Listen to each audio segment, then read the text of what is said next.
ದರ್ಶನ್, ಸುದೀಪ್, ಪುನೀತ್, ಯಶ್, ಗಣೇಶ್, ರಕ್ಷಿತ್ ಇವರೆಲ್ಲರೂ ಸ್ಟಾರ್ ಆಗಿ ಎಸ್ಟಾಬ್ಲಿಷ್ ಆಗಿದ್ದಾರೆ. ಇವರ ಸಿನಿಮಾ ರಿಲೀಸ್ ಆಗ್ತಿದೆ ಅಂದ್ರೆ ಒಂದು ವಾರ ಜನ ಥಿಯೇಟರ್ಗೆ ಹೋಗ್ತಾರೆ, ರಿಸಲ್ಟ್ ಏನೇ ಇರಲಿ. ಆ ಕಾರಣಕ್ಕೆ ಬಾಕ್ಸ್ ಆಫೀಸಲ್ಲಿ ಅವ್ರದೇ ಆದ ನಂಬರ್ ಇರುತ್ತೆ. ಬಟ್ ಇವರು ಆದ್ಮೇಲೆ ನಮ್ಮ ಕನ್ನಡದ ನೆಕ್ಸ್ಟ್ ಸೂಪರ್ ಸ್ಟಾರ್ಸ್ ಯಾರಾಗ್ಬೋದು ಅಂತ ಈ ವಿಡಿಯೋದಲ್ಲಿ ಮಾತಾಡೋಣ. ನೀವೇನಾದ್ರೂ ಚಾನಲ್ಗೆ ಫಸ್ಟ್ ಟೈಮ್ ಬಂದಿದ್ರೆ ಸಬ್ಸ್ಕ್ರೈಬ್ ಮಾಡ್ಕೊಂಡು ಸಪೋರ್ಟ್ ಮಾಡಿ. ನವೀನ್ ಶಂಕರ್ ಇವರು ಮಾಡುವಂತಹ ಸಿನಿಮಾದಲ್ಲಿ ಕಂಟೆಂಟ್ ಯೂನಿಕ್ ಆಗಿ ಇರತ್ತೆ. ಒಂದು ಮಾಸ್ ಅಪಿಲ್ ಇರುವಂತ ಸಿನಿಮಾನ ಇವರು ಹೆಚ್ಚಾಗಿ ಮಾಡಲ್ಲ.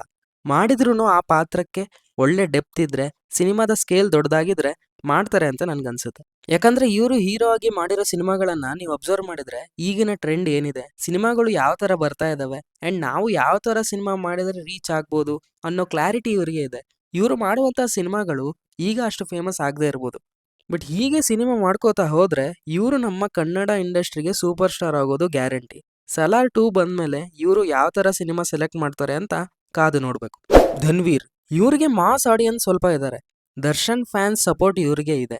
ಇವರು ಈ ಆಪರ್ಚುನಿಟಿನ ಚೆನ್ನಾಗಿ ಬಳಸ್ಕೊಂಡು ಒಳ್ಳೆ ಸ್ಕ್ರಿಪ್ಟ್ ಸೆಲೆಕ್ಷನ್ ಮಾಡಿ ಅಷ್ಟೇ ಚೆನ್ನಾಗಿ ಪರ್ಫಾರ್ಮ್ ಮಾಡಿದ್ರೆ ಇವರು ಕೂಡ ಕನ್ನಡ ಇಂಡಸ್ಟ್ರಿಲಿ ಒಂದೊಳ್ಳೆ ಮಾರ್ಕೆಟ್ ಓಪನ್ ಮಾಡ್ಬೋದು.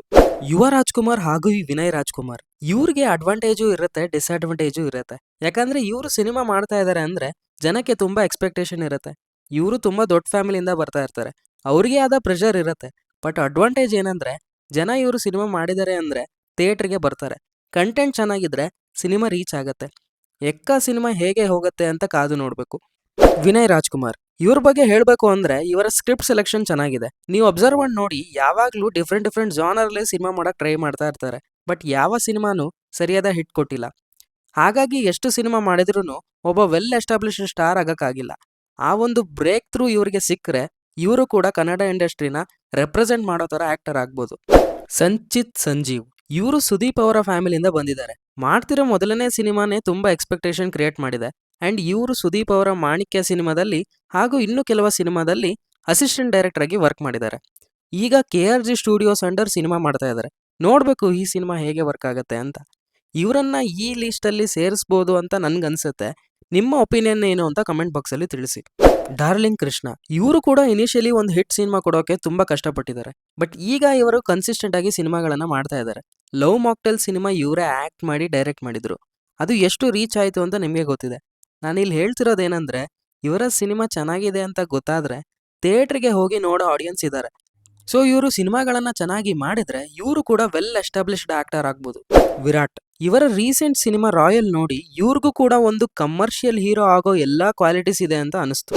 ಇನ್ನು ಪ್ರಮೋದ್, ದೀಕ್ಷಿತ್ ಶೆಟ್ಟಿ, ಪೃಥ್ವಿ ಅಂಬರ್ ಇವರು ಕೂಡ ಸಿನಿಮಾಗಳನ್ನ ಮಾಡ್ತಾ ಇದ್ದಾರೆ. ಬಟ್ ಸರಿಯಾದ ರೀಚ್ ಸಿಗ್ತಾ ಇಲ್ಲ. ಪ್ರಮೋದ್ ಅವರು ತಮ್ಮ ಸ್ಕ್ರಿಪ್ಟ್ ಸೆಲೆಕ್ಷನ್ ನ ಇಂಟೆಲಿಜೆಂಟ್ ಆಗಿ ಮಾಡಿದ್ರೆ ಸಿಗ್ಬೇಕಾದ ರೀಚ್ ಸಿಗ್ಬೋದೇನೋ. ದೀಕ್ಷಿತ್ ಶೆಟ್ಟಿ ಅವರ ಬ್ಲಿಂಕ್ ಸಿನಿಮಾ ತುಂಬಾ ಒಳ್ಳೆ ರೀಚ್ ಕೊಡ್ತು. ಇದೇ ತರಹದ ಯೂನಿಕ್ ಕಂಟೆಂಟ್ ನ ಇವರು ಸೆಲೆಕ್ಟ್ ಮಾಡ್ಕೊಂಡ್ರೆ ಇವ್ರಿಗೆ ಆದ ಆಡಿಯನ್ಸ್ ನ ಕ್ರಿಯೇಟ್ ಮಾಡ್ಕೋಬಹುದು. ಪೃಥ್ವಿ ಅಂಬರ್ ಇವರು ಜೂನಿ ಅಂತ ಒಂದು ಸಿನಿಮಾ ಮಾಡಿದ್ದಾರೆ. ಆ ತರಹದ ಕಂಟೆಂಟ್ ನ ಇವರು ಟ್ರೈ ಮಾಡಿದ್ದಾರೆ, ಬಟ್ ರೀಚ್ ಸಿಕ್ಕಿಲ್ಲ. ಇವರೊಬ್ಬ ನ್ಯಾಚುರಲ್ ಪರ್ಫಾರ್ಮರ್. ನೋಡೋಣ ಇವರ ನೆಕ್ಸ್ಟ್ ಸ್ಕ್ರಿಪ್ಟ್ ಸೆಲೆಕ್ಷನ್ ಹೇಗಿರುತ್ತೆ ಅಂತ. ಇದಿಷ್ಟು ನನಗೆ ಈ ವಿಷಯದ ಬಗ್ಗೆ ಅನ್ಸಿರೋದು. ಇನ್ನು ನಾನು ಯಾರ್ದಾದ್ರೂ ಹೆಸರನ್ನ ಮರ್ತಿದ್ರೆ ಕಾಮೆಂಟ್ ಬಾಕ್ಸ್ ಅಲ್ಲಿ ತಿಳಿಸಿ.